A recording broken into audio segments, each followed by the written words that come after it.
groups internationally that I didn't know existed, or that are maybe new from since I've left. So a lot of people, even some people that have left the move, like to argue with me that the move is not a cult. But mostly I get that argument from current members. So I did some research and I found a quote about what a cult is from Henrietta Crampton, and I really liked this because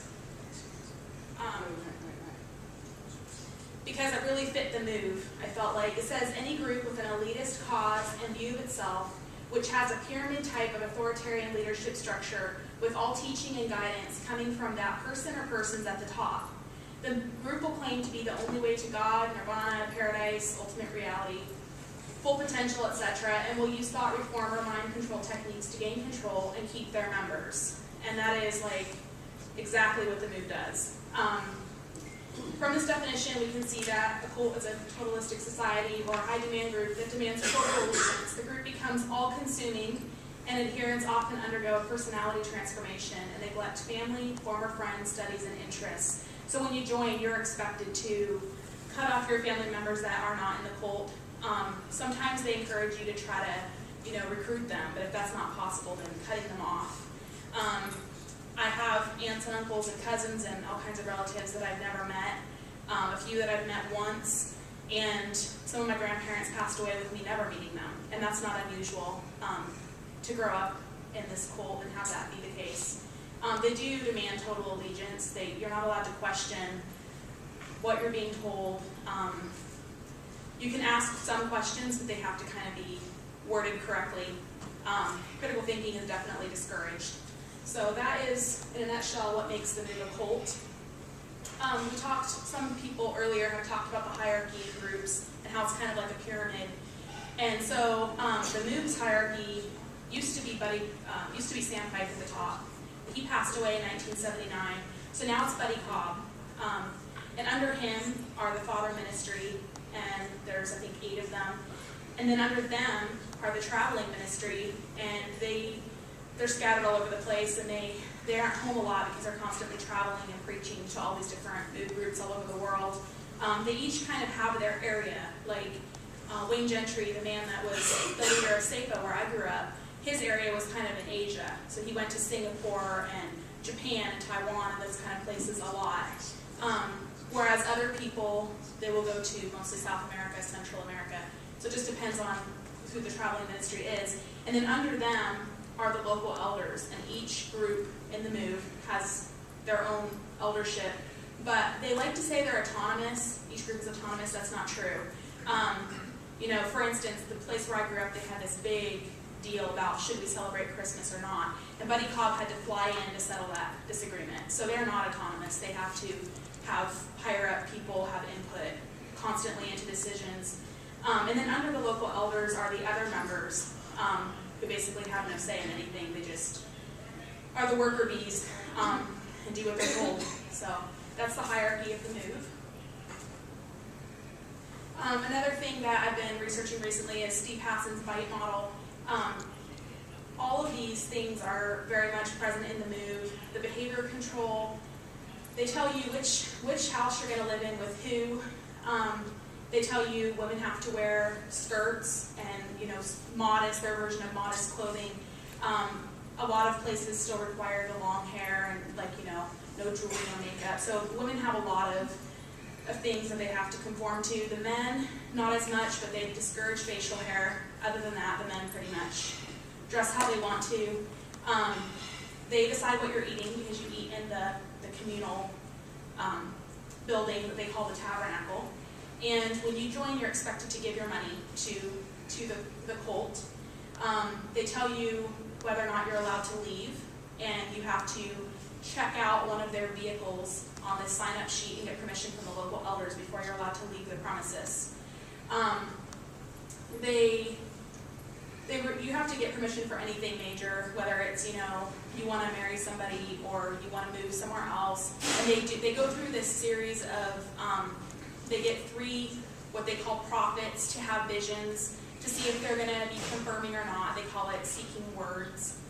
And If the words are, if they see sunshine and rainbows in a meadow with, a beautiful tree or something, then that's confirming and you can move or get married or whatever you want to do. But if they see a snake full, a pit full of snakes with, I don't know, something horrible, then it's not confirming and you just really didn't hear God right.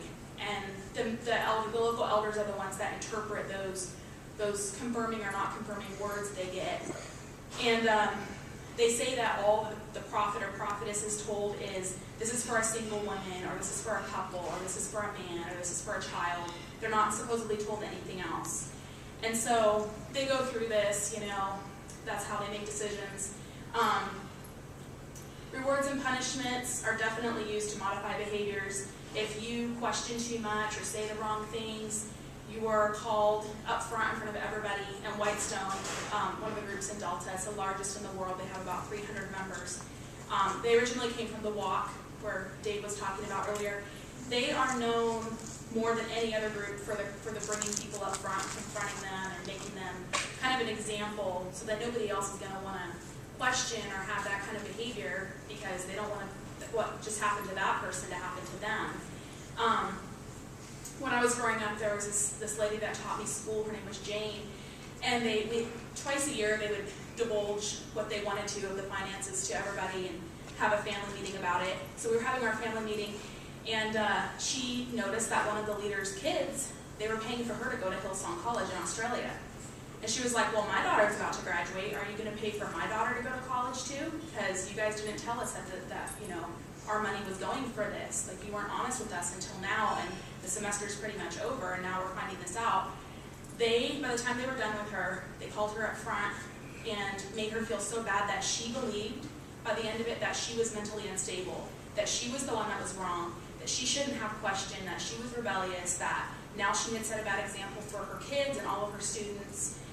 She, I don't think, has ever been the same since that happened. So that is the type of thing that they'll do, and a lot of times by the time they're done, the person will completely believe what they've been told about themselves. So they're all about humiliation, and often will encourage you to tell them your problems in counseling, what they call counseling. But when you do, they kind of have their little black book, like mentally, and when you do something you're not supposed to and they call you up front in front of everybody, they might just let it slip that you told them this earlier and you have this weakness or this demon of whatever. And so they use your confessions against you. They have a lot of rules. When we moved to SAFA, they handed us a book of rules that we had to look through and be familiar with, from the dress code to the hairstyles to we can't afford the electricity, so please no hair dryers, to I don't know, what you could and couldn't do in school, how the parents could parent. All of those things are in there. And they instill dependency and obedience. Many people don't want to leave because even if they wanted to leave, financially they really can't leave. And that's one of the main things. Or second generationers that were born into it or brought into it very young, they leave like, how do I make a resume? If I were to leave, how would I get a job? How would I find housing? How does all this work? Because you're not taught that stuff because it's of the world or Babylon or Egypt or whatever they want to call anybody that's not them. And so, there's definitely behavior control present in the cult. Information control, deception. They do deliberately withhold information and twist things and make it seem like they're wonderful. You can't listen to anybody else because everybody else is going to attack you and make you feel like you're in a cult. And they would tell us, you're not in a cult because you can leave anytime you want. They would tell us that all the time in our Bible classes in school, all 12 years of school. They just drilled that into us. And I would sit there thinking, no, I can't. Like, I want to leave, but I can't leave. I'm a child, So that's what they would say. When you turn 18, you're free to leave. But you're really not free to leave because when I turned 18, I found out, they would try to scare me talking about the Illuminati and how Fred Myers was controlled by the Illuminati because they knew I was going to work there for a while. And they would tell me just things to try to scare me, and then I would ask them questions that weren't really convenient. And so finally they were kind of like glad, like, please leave. Because, my whole senior year they knew I was going to leave and they were trying to talk me out of it. And then when I left at the end of that year, 3 days after my graduation, I think they were kind of like relieved. Like, okay, now she's not going to be a bad influence on our other young people, because I was making people start to ask questions about what is the Illuminati and how in the world are they connected to Fred Myers and what are you talking about, you know? So they also minimize access to non-cult sources of information. The internet is closely monitored. There's some groups like Whitestone that actually have somebody that monitors the internet. That is his job. So he can tell who's going where. He can block sites. Like if someone's going to Facebook, he doesn't want them to do that. He can remotely block that site because they're all on their, you know, Whitestone Wi-Fi system.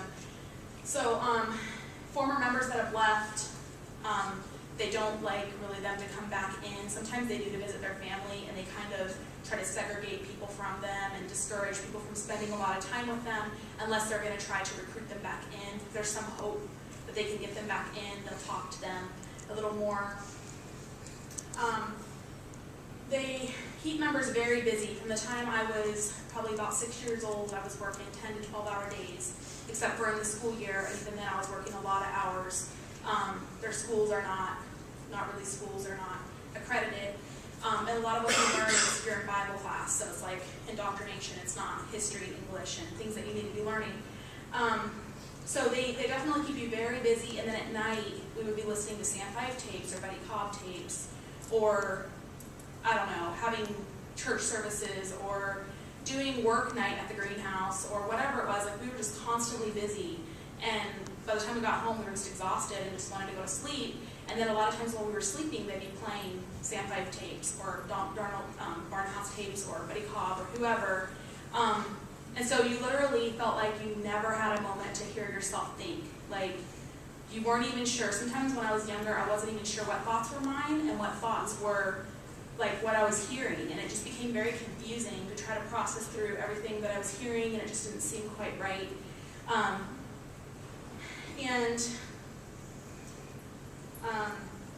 You don't have cell phones or anything. We didn't even have a phone in our home until I was in 10th grade. And then it was very closely monitored. Like, I think they had it restricted to like only local calls, so we could basically call around the compound, and that was it, because who lives in Glen Allen? I mean, nobody really. So basically we could call people, you know, at Safe, and that was it. So they definitely have this we versus them mentality, us versus the world. So they make sure that not only is the information not really readily available to you from the outside world, like newspapers and stuff, but they also, like the elders know things other people don't know, and it becomes this very like secretive thing, and then the elders have their little informants that might know a little more than the average member, but not as much as the elders themselves. And then you get into like the traveling ministry who know even more, and it's like this elite group. And then you get the father ministry, and you're like really special if you're one of them, and you know like everything about everybody, and you know they make it their business. They want to know everything about your private life. There's no respect, no boundaries.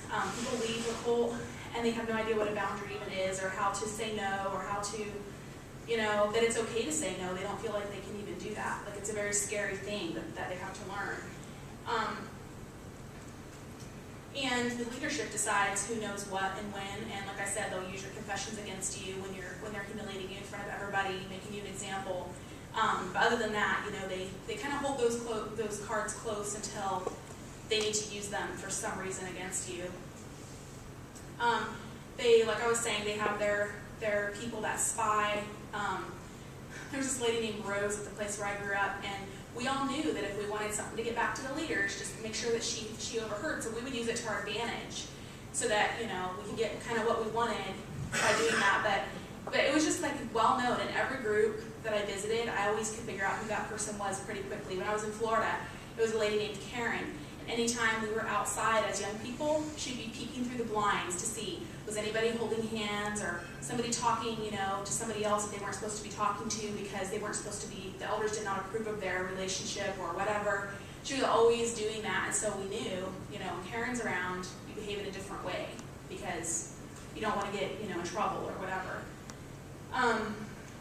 And they use a lot of their own information and you know, their Sam 5 tapes, Buddy Cobb tapes. Now Buddy Cobb has written books, and now they are using his books in the pulpit when they're preaching like a Bible. And I told my dad, I said, why doesn't he just add chapters and verses? Because you guys are using his book anyways as a Bible. But they'll get up and they'll say, if you turn to page 27 of Buddy Cobb's book entitled whatever, you'll see that the Lord really, and they'll go on, and you're just like, that's not the Bible, what are you doing? So they do a lot of that. My dad has invested a lot of his life putting all of Sam Fife's sermons from reel to reel on the CD, like years of his life. Pretty much my whole upbringing, it was, he has all this elaborate equipment that the Cole has gotten for him to be able to do this. And it was always, oh, let me know when 5 minutes are up because I need to change the track on that CD when it's recording. Like, it was just constant. He spent all of his time at home doing this. So it's a big deal to them. And they even say, my dad would say to us often, Paul's an apostle, Peter's an apostle, Sam Fife's an apostle. I don't see a difference. Like, I don't know why we can't quote from, like, the Bible because he's an apostle just like, Paul or Peter or John or whoever in the Bible. And so they think that way. Like, they very much have, like, deitized Sam Fife. And not as much Buddy Cobb, but I think that's on its way to happening. Whitestone has their own newspaper that they put out, so they definitely have their propaganda that they put out there, and they even will give it to people in the town that aren't part of their cult to try to, like, bring them in and get them interested. And I already talked about the unethical use of confession. They'll use that against you anytime they can. Thought control. You have to accept what they say is absolute truth. Like, there is no other truth that they have, like, the message from God. All other churches are deceived. All other people that aren't Christians are deceived. I mean, anybody that doesn't align with their belief system, they train you. It's ingrained into you not to trust them. They use a lot of loaded language. In the move, they talk about Babylon, they talk about being Jezebel, they talk about having demons of whatever, rebellion, or if you don't agree with them, you have some kind of demon, they'll put a label on it. Anyways, there's a list, if anybody's interested in looking at that list later, there is a list online of a lot of the terminology that's loaded language. And it's kind of written from a humorous perspective, kind of sarcastic, but it's interesting to read. They encourage only good and proper thoughts. They used to tell us all the time growing up. They would quote that scripture, whatsoever things are good and honest, and true, think on these things. And they would tell us, if it doesn't fit in that, then don't think it. So if I was thinking that my dad was abusive, that wasn't okay because it didn't fit into that scripture in their minds. So they definitely do that. They tell you that things that you remember didn't really happen to you. They say things to me like, oh, you've always had such a good imagination. Or, someday you're going to realize that you're just deceived and, come to the truth. And so they say things like that that almost kind of guilt you and make you think, is there something wrong with me? Are they right and I'm wrong? Kind of makes you second guess for a while when you first get out.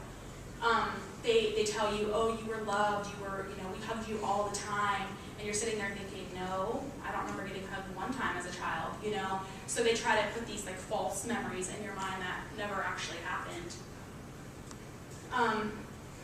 They do thought-stopping techniques, like speaking in tongues, and singing and humming and praying. Whenever I would start to say something they didn't agree with, they would tell me I needed to start speaking in tongues. And if you didn't know how to speak in tongues, they would try to teach you how to speak in tongues. So they would have you practice just like whatever came to your mind to say. And Whitestone, again, is probably the most well-known for doing that, having their young people practice this, starting very young, like 6 and 7 years old. And then all you're thinking about is like whatever you're doing. You're not thinking anymore about that thing you just tried to say that they didn't like. They definitely don't like critical thinking or constructive criticism. They forbid critical questions about anything, pretty much, like their rules, their leadership, their doctrine. And I read this quote while I was still in the cult, and it's one of the things that helped me leave. It was Voltaire saying, to learn who rules over you, simply find out who you're not allowed to criticize. And I was like, wow, I'm not allowed to criticize Buddy Cobb or anybody in the leadership. I'm not allowed to question the doctrine. I'm not allowed to nothing. I'm not allowed to question anything that they tell me to do. I did all the time, but I wasn't supposed to. And so that really kind of opened my eyes and helped me see what was really going on. They label alternative belief systems as illegitimate, evil, or not useful, like I was talking about, the outer court, the world, Babylon, Egypt. The emotional control, they would tell us that they basically cut off your connection between you and your emotions. So they would tell us, if you cry, we'll give you something to cry about. Like there's nothing to cry about after you were just, beaten for however long, or just, screamed at for a long time, or something really hurtful was done to you. So we learned that basically I just kind of went numb. I would just, take my beating, no tears, and I'd be black and blue, but there was no tears. And they do that. They teach you that you have no rights. They would tell us that all the time growing up. You have no rights. So when I would say something wasn't fair, they'd be like, "Fair? What are you talking about? Fair? Like you have no rights. We can, we can do what we want." And the leaders, they are appointed by God, and what they tell you is God Himself speaking to you. So you need to do it, and not question, and not, anger is a sin. You have a spirit of anger. They turn everything into a demon. They tell the person that any problems that they have are their fault. Never the group's fault. It was never the group that gave somebody PTSD, from abusing them. It's always, oh, you're just really a weak person, and it's just a spirit of, whatever whether it's you displayed some anger or you were triggered, so you just have a spirit of fear or a spirit of anger. They teach you, the move is known for their death, that they call the death to self message, which basically teaches you that you are unworthy, as a person, you're worthless, that you're only worth anything if you're following God and doing what they tell you to do, which is if you're doing what they tell you to do, then you're following God, and if you're not, then you're not. And so they drill that into you to the point where I think pretty much everyone that's there and everyone that leaves, it's like you have no self-esteem anymore, and it's really unhealthy because you'll let pretty much anybody abuse you or do whatever to you and take their treatment of you because you feel like you deserve it somehow. A lot of people have left and committed suicide for that reason. It's really quite a problem. They instill a lot of fear. I look at the eyes of the kids that are there, and it's just so sad because they're so scared. Like they might be smiling in the picture, but you can see their eyes. I can see them shake when certain people come in the room. There's definitely that fear present. And when you leave, there's fears you don't even realize you have until something happens. Like I'll just be thinking, oh, I got past, that fear. I'm good. I don't really think I have that many more fears. And then something will happen, and I'll be like, wow, that was really scary for me. And then I have to kind of examine why is that scary for me. And a lot of times it leads directly back to my time in the cult and things that were done or said or things that I saw. They're really big on talking about losing your salvation. Buddy Cobb's always talking about working out your own salvation with fear and trembling, and he kind of is a hellfire and brimstone preacher, and so people are scared that if they leave, they're going to go to hell. One guy that was in the Huna group here in Alaska, he wrote a book called Wilderness Blues, I think, and he kind of wrote it as a funny, it was kind of his way of coping with what he had been through, so he wrote it in kind of a sarcastic, funny way, talking about his experiences, but they're really heartbreaking when you read his story. And when he finally left, they told him, when you leave and you get on that plane, you guys are going to get, up into the air, and the whole plane is going to crash. Everybody on the plane is going to die because of you, because you left, and so God's going to punish everybody, and it's going to all be on your head, and you're going to be responsible, and you're all going to hell. So they do stuff like that, like predictions of harm when you leave. And a lot of people get scared, and they're like, oh, never mind, I'll just stay. Like, I don't want to kill all those people, But this guy was like, I don't care anymore. I need to get out of here. So if everybody dies, like, oh well, he finally just left. But that's very common for them to do. They care very much about what everybody around you thinks, more than is healthy, for sure. Like, you're always looking to the leaders, like, do they think I'm okay? Do they approve of me? A lot of the young people want to be put into leaderships. They're constantly, like, approval seeking, Everything they do is centered around that. So there's that fear of not being accepted if you leave, being shunned by your family or by the other members. So there's a lot of extremes of emotional highs and lows when first generation people get recruited.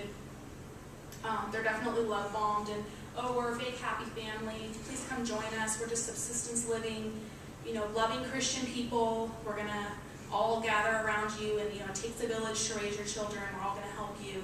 They tell you all these things that sound so great and build you up and encourage you, and you're just like, wow. So you join, you give them all your money, you conform, you start wearing skirts or whatever they want you to do. And then eventually they go through all these stages to where the abuse is horrific, but by then you're so into the group and so loyal that the parents are like, yeah, I know they're beating my kids, but they deserved it. Like, they shouldn't have questioned Buddy Cobb or whatever it was that they did, so they won't leave. They do the public confessions of sins. When I was, it's kind of funny now to think about, but when I was 12, I was getting really tired of the long hours and hours and hours of preaching, and we weren't allowed to go to sleep, we weren't allowed to do anything, even have a pen and paper. Like, we had to just sit there with our hands in our lap very quietly. Well, I got really tired of it, and so I hid the microphone so they couldn't have church. And so they were like looking for the microphone. Well, then I got really worried they were going to find it, so I went upstairs in the tabernacle and I put it in the organ pedal, which we never used the organ, so nobody was going to find it there. So I took it out and I was like, oh my goodness, where do I hide this? Well, my sister saw me, and so she went and reported back, Glori's the one that hit the microphone, and she was in the organ and whatever. So they made me get up in front of everybody, there's like 100 people, and tell them what I had done. And as a 12-year-old, that was like so humiliating that, I had, because they made me feel like it was the most evil sin, like I could possibly go to hell for this, but maybe if you get up and confess to everybody, you have a chance. Like, it was really, like, I was so embarrassed, like I didn't even want to get up there. They made me get up there and tell everybody, hey, I hit the microphone because I didn't want to go to church. And then everybody came up and laid hands on me and prayed for me that the spirit of, hiding microphones would somehow be cast out of me. Anyways, that was just kind of it's an example, but it's kind of funny, but that's what they do. Anyways, these are some pictures of Sam Fife and his wife Lee, and then him with a couple of other high-ranking move leaders in front of his plane that he named Eagle's Wings. So I'm going to talk a little bit about Sam Fife's teachings. He wrote a lot of booklets and preached a lot of sermons about his beliefs. Dave was mentioning one of those earlier yesterday. They're still distributed and circulated among members of the move. Members will tell you, oh, we don't believe what everything that he preached anymore. Times have changed. Well, then why are you buying the CDs that my dad put from Real to Real on a CD? Why are you still listening to his messages and reading his booklets and quoting him in your sermons? It just doesn't quite line up. Even today, many of the move's teachings center around his divine order for raising children, which just talks about how children should be beaten and whipped, and those are his words, even when they can't keep or don't understand the rules set by their parents and other authority figures. So I'm going to read you a couple of quotes. He says, how many parents say to me, I don't want to whip my child, and keep whipping him. He can't do what I have told him to do. It is too hard for him. The rule and the law that I have made for him is too hard for him, and I just don't want to keep beating him. I beat him and beat him and beat him, and he still keeps on doing it. He can't keep that law. I better stop beating him and start praying for him. No, you better keep whipping him, and every time he breaks it, to keep him ever conscious that there is a righteousness that must be fulfilled, and that he is going to suffer every time he doesn't fulfill it, whether he can fulfill it or not, so that one day he can be conscious that he needs a Savior to help him fulfill it. That is the purpose of whipping him. So that is like core in their belief system.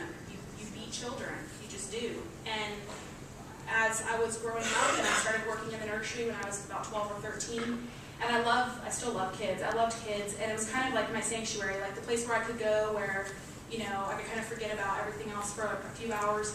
But they would try to teach us about whipping children that we were watching, or covering their mouths and like smothering them, like literally blocking their airways completely. And they were like, see, it worked. They stopped crying. And I'm like, you're suffocating them. They passed out. Yeah, they stopped crying, So I wouldn't do it. I was like, I'm not doing that. And then I would get beaten because I wouldn't. It was just a vicious circle. But that's what they do. It's like if the child isn't doing what you want, and sometimes even for no reason, just because every once in a while you should just have a good beating. So they would do that. He also says, you've heard the doctors say, don't whip your child, you'll put fear in him. And I don't want my child to fear me, I want him to love me. You better first teach him to fear you, or you'll never have him love you. He'll hate you all the days of your life. Let me say that again. You better teach him first to fear you, or he'll never love you. He'll hate you all the days of his life. So definitely controlling through fear. Definitely a lot of fear with raising children. He said, God gave me this revelation many years ago, and that's the way I brought up my own daughter. I laid down the laws for her, 1, 2, 3, 4, etc. As a young Baptist preacher, I didn't have all the deep revelation I have now, but I had this one. And I put the whip behind them, and for 20 years, I deceived her about her father's nature for her own good. When she'd break my rules, I'd take my belt and I'd come at her. She had the same idea about her natural father that some of my spiritual children in the ministry have about their spiritual father. She thought I was hard. Sometimes I would take my belt and I'd come at her from her standpoint as a little girl, like I was going to eat her up. And then I'd always sit down and carefully explain to her what rule she had broken and why she was going to get it. And that if she broke the rule again, she was going to get it again and again and again. And then I would take my belt and I'd lay it on. I didn't get upset. It didn't shake me a bit like the foolish parents today.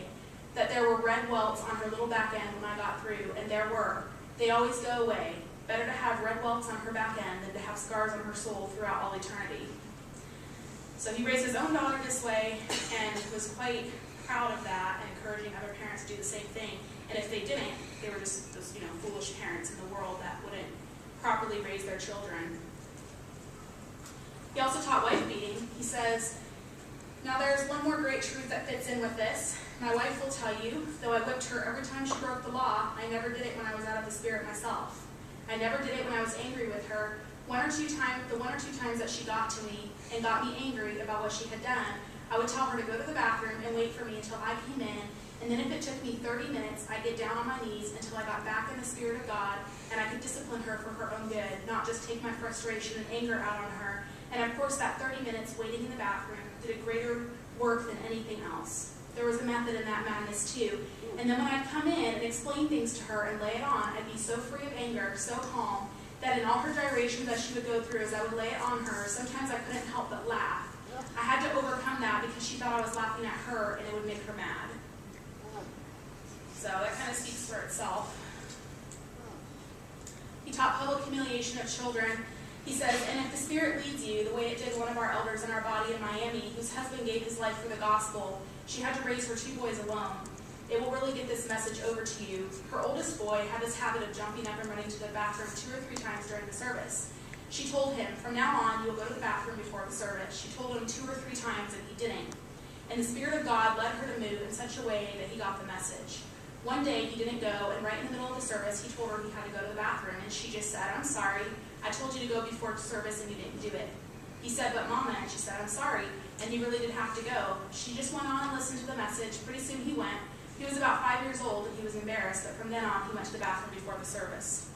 So that's the kind of thing, and that would happen a lot at SEPA. Like, that would happen a couple times a week, so it was very widely practiced. He taught parents to beat their newborn babies.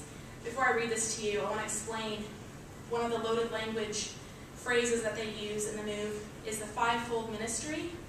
They're talking about their hand. And the backside of the desert is like their butt. So that'll help you better understand this quote. And there's one more point.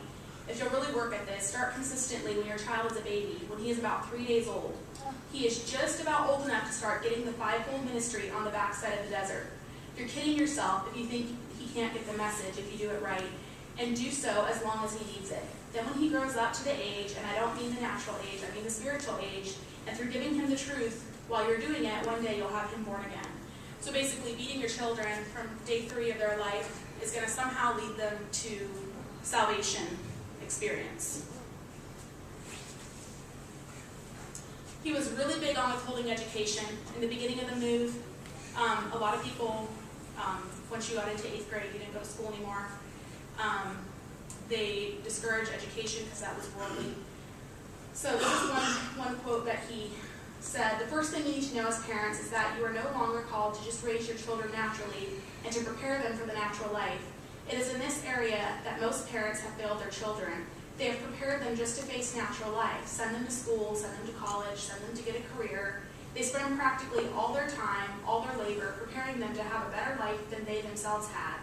I want my children to have it better than I had, and so much so that they sold the child himself the idea that all he needs to be prepared for, and that idea is what the child grows up with. The fulfillment of the natural letter is always directly contrary to the spirit.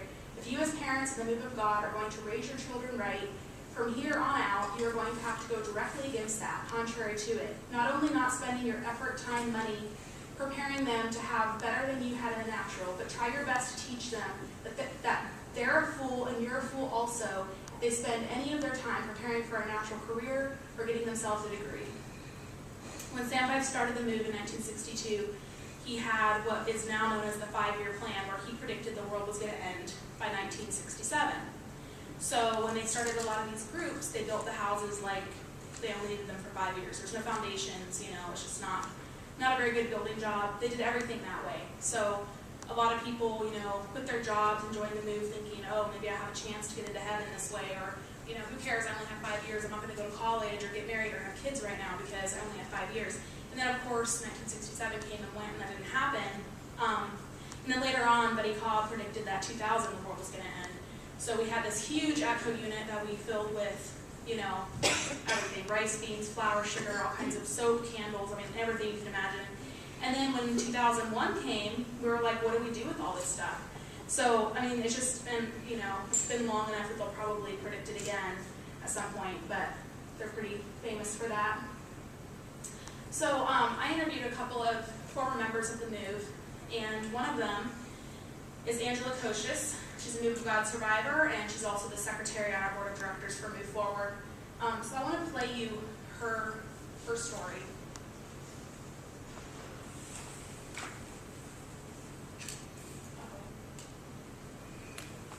Is it connected to the internet? I can do that real quick.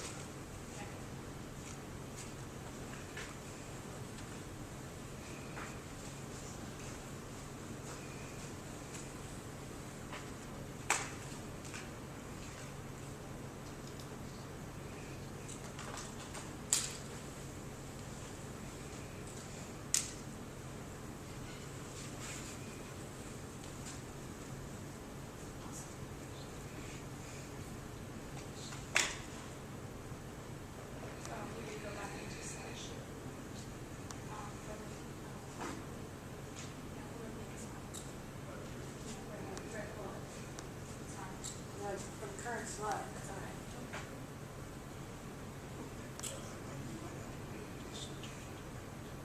Okay.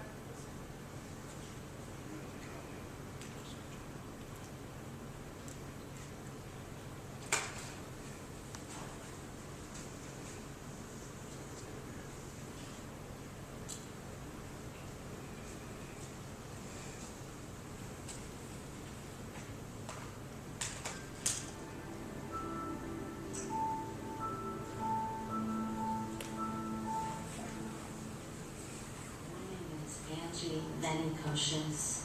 I am an artist, a singer-songwriter, poet, and I am also a survivor of Sam Pipe's cult, The Move. I was in this cult from 1973 until around 1984, so from the ages of 3 until I was 14 years old. In the beginning, they were building a lot of farms across the United States. A lot of the church services were being held in people's homes, and that's how my mother began to associate through the wife of one of my father's naval buddies. She began to attend church at this woman's home, and over the course of a few months, I think that my mother was probably already in a somewhat of an unhappy marriage, so she was definitely an easy target. She was advised by the elders of the church to give my father an ultimatum, which was to either join or she was going to divorce him. Of course, my father said that he wasn't joining, and so my mother divorced him, and she took me and my older brother and sister. and we were sent to one of the farms, which was in Ware, Massachusetts at the time. It was a horror camp, to put it lightly, and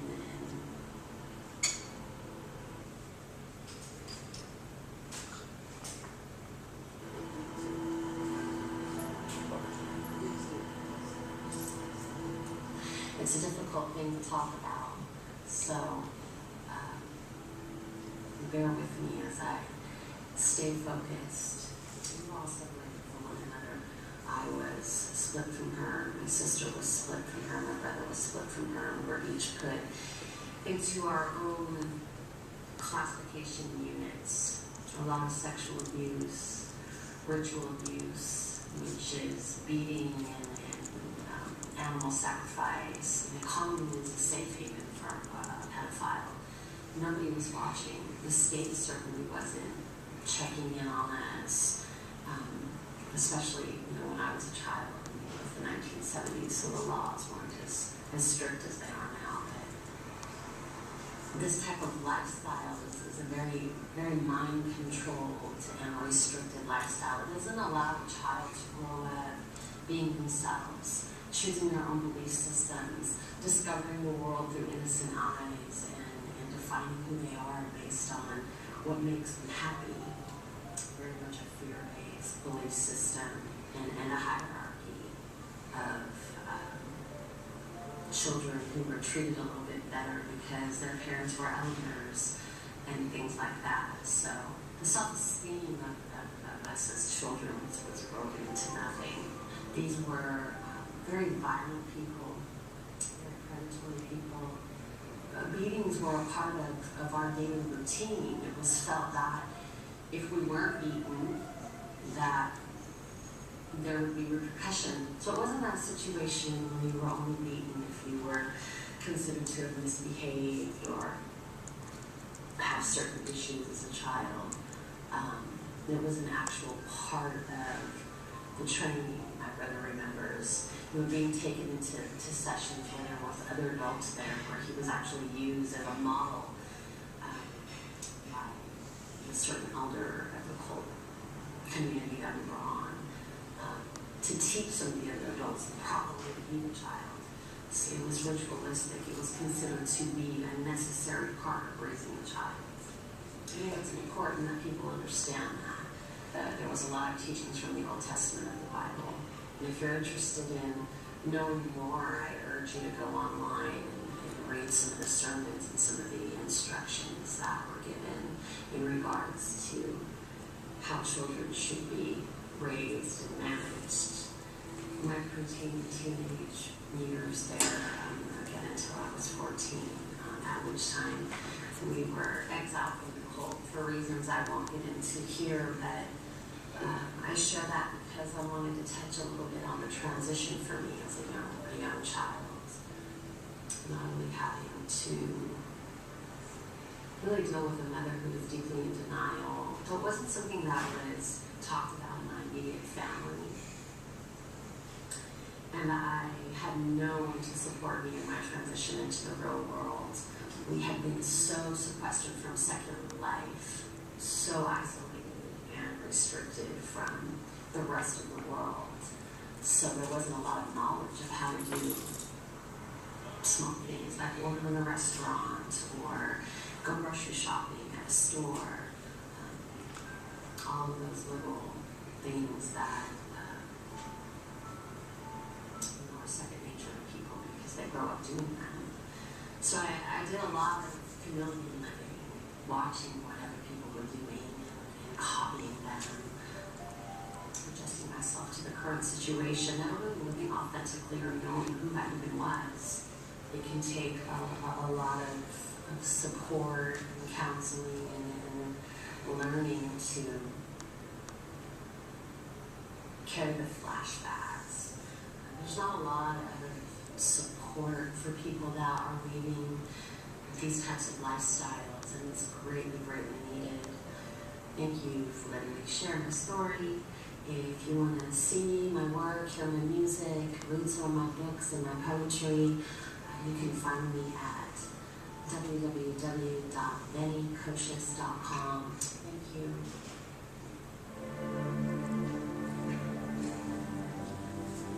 Angie has just published her first novel, which is based on her life as a child. It's called Cult Child, and it's available on Amazon if anybody's interested.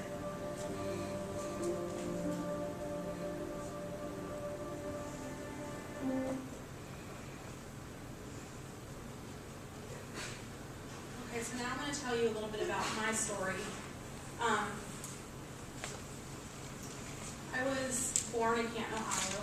I was born into the cult. My parents had joined in the early 70s when they only had a couple of children, and ended up having 12 total. I'm number 11. And so in Canton, I don't have a lot of memories because we moved up here when I was 4 to Alaska, but I remember hiding under my bed because I was really afraid of the yelling and the screaming that would go on, either between my parents or between one of my parents and my other siblings.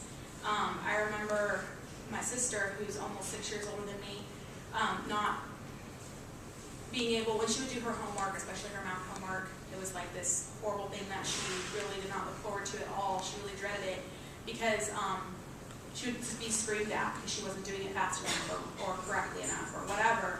And so I remember a couple times being brought downstairs from hiding under my bed because I didn't want to be the next one that was yelled at, to correctly tell the time, and which would embarrass her that her little sister, could tell the time, and she couldn't. And so they would do things like that, Then there was just a lot of. I remember some of my siblings that were like 17, 16, being like beaten with belts, and that was just really common. And just being so scared, especially when it would happen to my older brothers, because I really idolized them. They were like, my protectors. And I remember anytime they would go to beat me, I would make them chase me. They had to work for it, because I would take off, and I would run around the dining room table. And my mom, usually my mom, had to chase me until she finally caught me. So I wasn't like as subservient as most of my siblings, because I just wasn't. I don't know. And then when my brother was born about a year before we moved up here, Samuel, he was born with Down syndrome. And I remember that very clearly. I remember he was like 4 pounds, he wasn't quite 5 pounds, and had a lot of, special needs.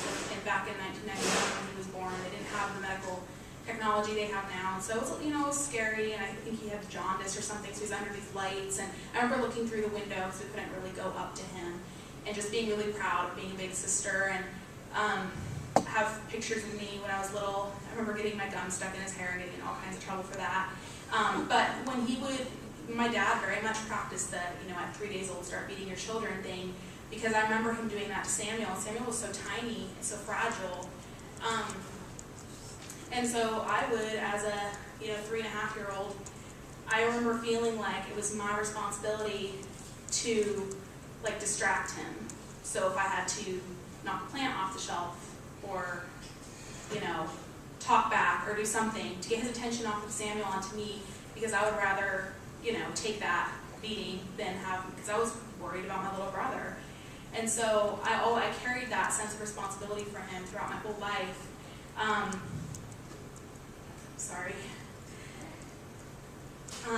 And so we moved to Alaska, and we moved to Canton, was known as being one of the worst move groups as far as abuse, and there's a lot of sexual abuse that went on in Canton a lot. A lot of times the girls would be removed from the stepdad or whoever was doing this, and often they would be put in our home.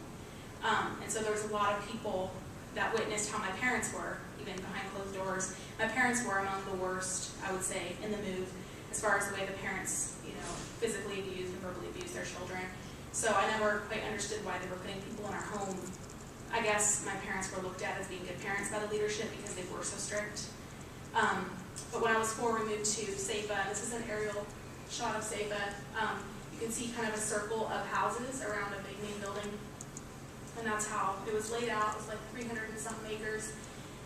And I lived there until I was 18. I left 3 days after graduation. we had, a huge greenhouse company that we were known, Sacred Greenhouse was known all over the state for the quality of their flowers and the fact that our prices were so low because you have slave labor, you don't really need to be jacking your prices up. So we would go get landscaping jobs and sell flowers. We also had a huge sawmill that was Regal Enterprises. It was also people from Anchorage were buying logs for their homes or firewood or whatever they needed. And we had our dairy program, and then we just had a subsistence lifestyle. So we had a big garden and we had hay fields and cows and whatever. Anyways, as I was growing up, this is the tabernacle, the main building where we ate and had our services. And the other picture is the log house that I grew up in for the 14 years that I lived there. That's the inside of the tabernacle where people were eating in this ancient stove that we had to use to cook on. Anyways, when I look at pictures of Saba where I grew up, I always just think it was a beautiful prison. We were surrounded by mountains. It was really pretty. But when I was growing up there, the funny thing is I never really thought it was that pretty. It just never really occurred to me because daily life was just so horrible that you don't really take time to look at the mountains, But this is a picture of the school, the log schoolhouse where I went to school. And potato harvest is the other photo. We were all out in the field. So growing up there was pretty miserable. My parents, if anything, just got worse in the way that they treated us. And because we were in the middle of nowhere, and we hardly ever went to Anchorage to go shopping or anything, maybe once or twice a year. So there was really no outside eyes on us. We had school at the compound, church. We literally didn't have a reason to really leave. We weren't really allowed to leave. So when I was about 13, I realized that if I ever wanted to get out of there and away from the compound for a while, I was going to have to become really good at the greenhouse business and landscaping, so I did. And that's how I got off the farm. I would be put on one of the teams to go to Glen Allen, to the town, and to the Caribou Hotel or wherever we were going, and landscape their flowers or maintain weed, whatever we needed to do. So we went in there a couple of times a week. Then when I was in high school, they started sending me with another lady into the town of Valdez for a week at a time to sell flowers at the greenhouse they had there. And so that was kind of my escape, It was you kind of had to strategize these things, get on the good side of the leader. Every area of the farm had an elder over it. So if you wanted to go get on a landscaping team, you had to become really, kind of seen as a good kid by the leader of the greenhouse team. So there was a lot of abuse that went on. Here's some photos of me throughout school. The first photo is us in front of a bulletin board they made us do about the blood covenant. They were really big on blood covenants and Abraham walking figure eights between animals sawed in half, and I don't know. Things that I just remember sitting there thinking, who cares? I don't really know why we're learning about this, but I would ask a lot of questions about why are we learning this, and everything in school was centered around our Bible. So we'd have an hour of Bible class in the morning, but then our English class, whatever we were talking about, if we were writing a research paper, it had to be about a church leader or something. All of our classes, even our history class, they really put an emphasis on church history and not so much on the other stuff. Or if they did let us learn about the other stuff, it was to show us how evil the world is. And that's why we live here, because out there's civil wars going on and stuff. And so you need to stay here in this compound where you're safe. And and it was really a joke because their schools aren't even accredited. So I just took it on myself to read a lot and read things I wasn't really supposed to read, just to learn, because anything. I would get my hands on some books because I had some siblings that were kind of 1 foot in, 1 foot out of the cult that were older than me. And so I would sneak some books. I had a cassette tape of the Backstreet Boys that I hid. I actually taped it to the bottom of my dresser so it wouldn't be found, because they would go through my room every so often and just root through my drawers and see if I had any contraband. And so I hid my Backstreet Boys. And then when I got into high school, I got really into the Beatles, so I had to hide that too. But anyway, for the most part, we weren't supposed to be having access to those kinds of things.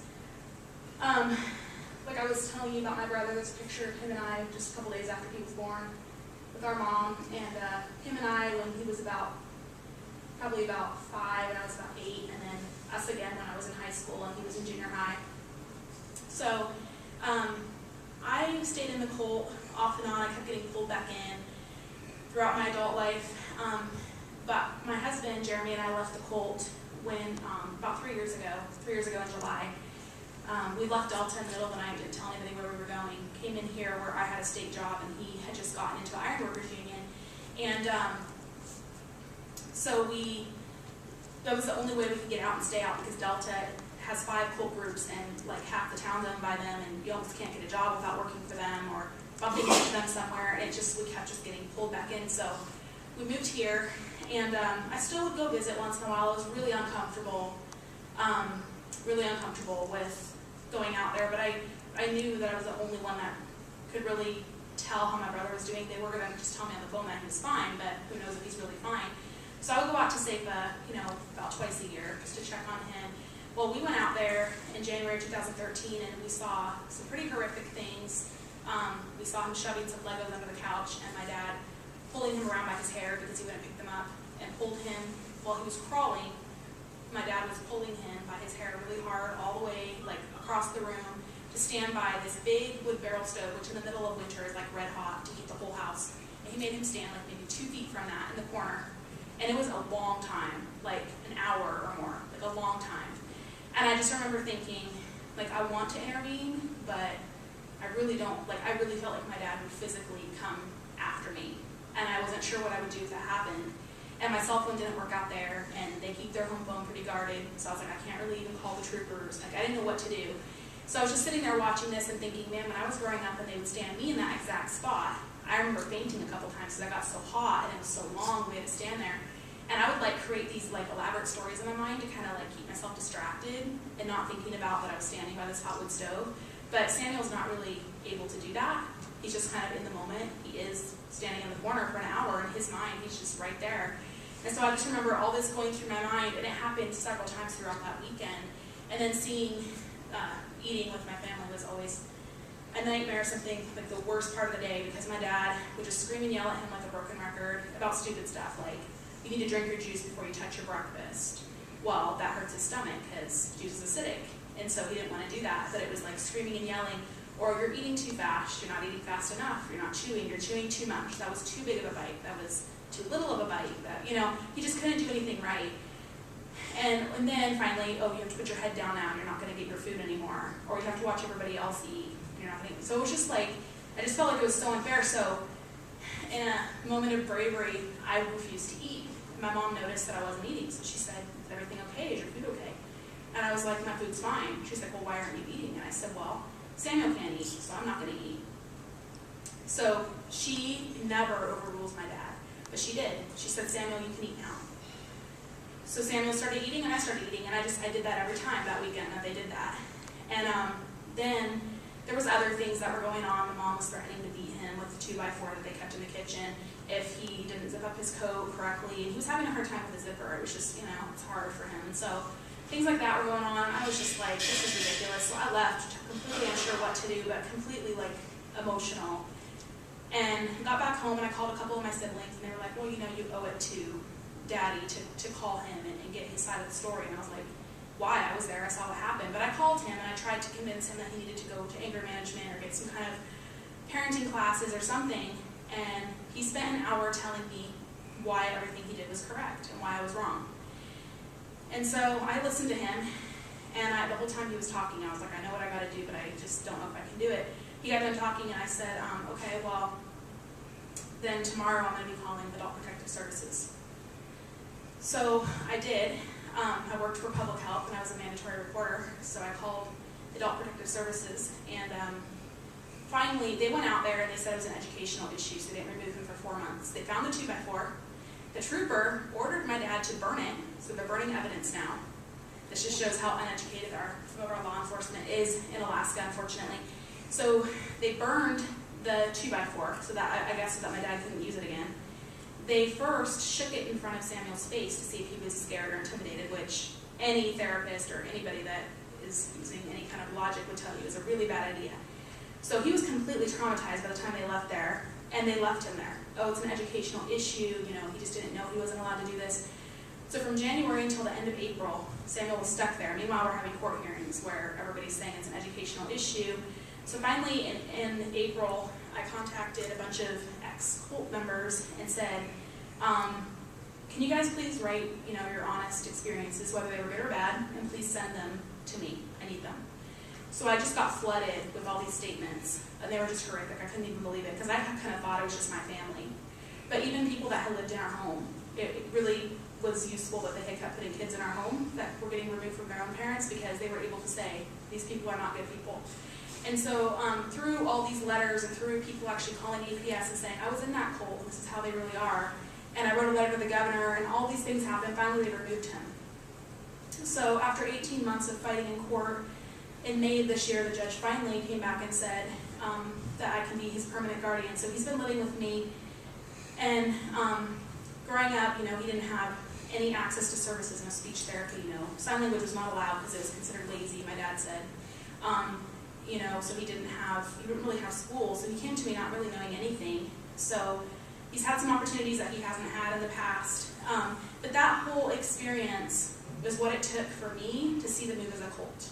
Even after everything I had been through, and even after leaving, I still thought it was just Sapa, or just Delta, or just Wasilla, or just Florida, the group in Florida I was in for 8 months, or just my parents, or just a couple of parents. I was still in denial. I wasn't really willing to call it for what it was until I started talking to these other people, started looking up what is a cult, and realizing that I had grown up in a cult. So there's a lot of challenges that current members face, like physical abuse and verbal abuse, emotional and spiritual abuse, betrayal by your parents and your family and everybody that's supposed to have your back and protect you as a child.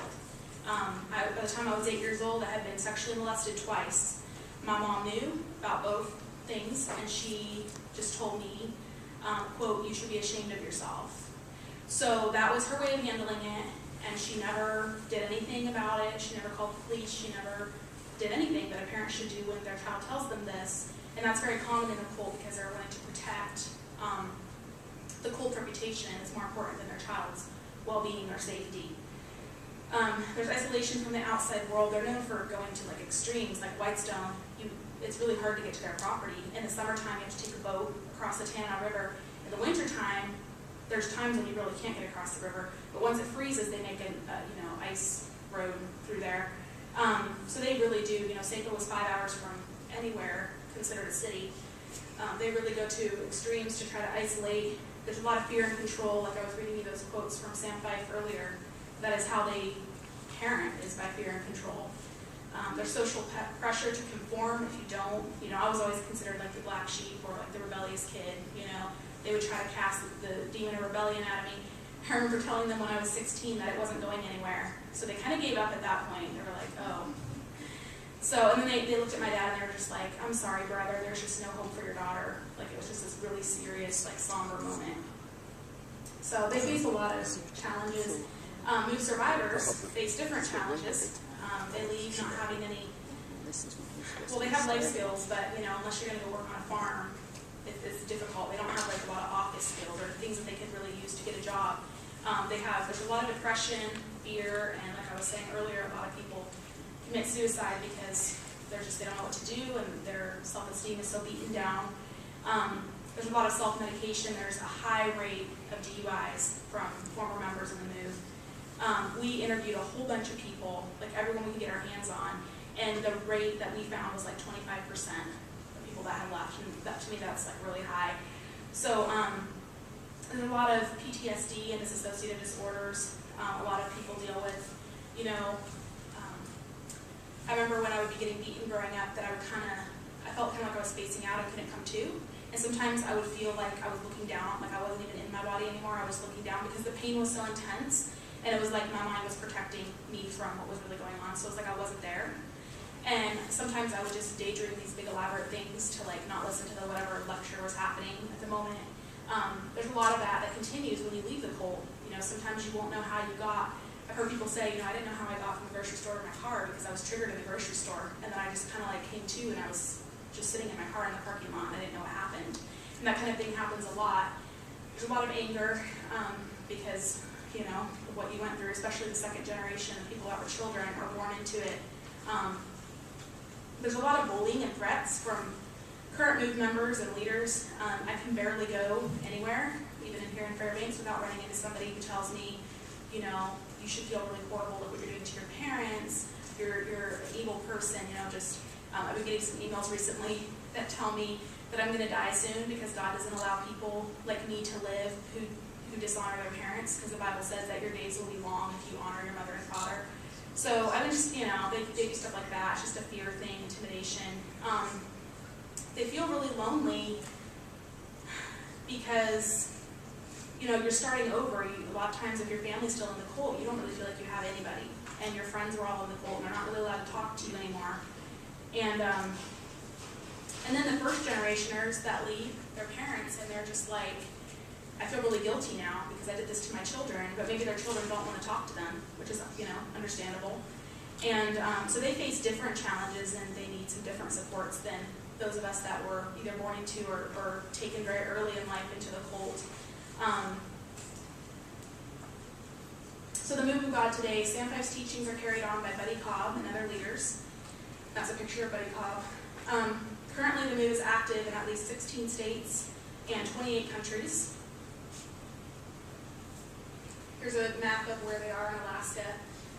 Since I've started Move Forward, 2 of the groups in Alaska have shut down. One in Delta, and then the one I was raised at, SEPA Christian Center. So now I believe there's just 7 groups. They also have a college attached to Whitestone and attached to one of their groups in Canada, and it's called Covenant Life College. And unfortunately, University of Alaska is now accepting their credits, so I'm working on getting that changed. But it's easy to get your bachelor's degree through them for free because you live in the cult, and then go pay to get your master's degree, like with an accelerated program. And then we have all these teachers and other people out there that aren't really educated like they're supposed to be to have their master's degree, so it is quite a problem. So here's some pictures of Move cult leaders so that you can put a face with the name. The first one's Bill Greer. He's the leader of Whitestone. He was one of the people in the walk with Dave, I believe. That's in Delta Junction. John Jeffries, he is in Haines in the group there. Michael and Candy Crouch are at one of the groups in Delta. And Russ and Millie Basiliga are at one of the other groups in Delta. And then there's Connie Brady in Wasilla. My brother, John Stiner, is also one of the top leaders in Wasilla. And then Barbara Schneider, her group just shut down in Delta. It was called New Hope.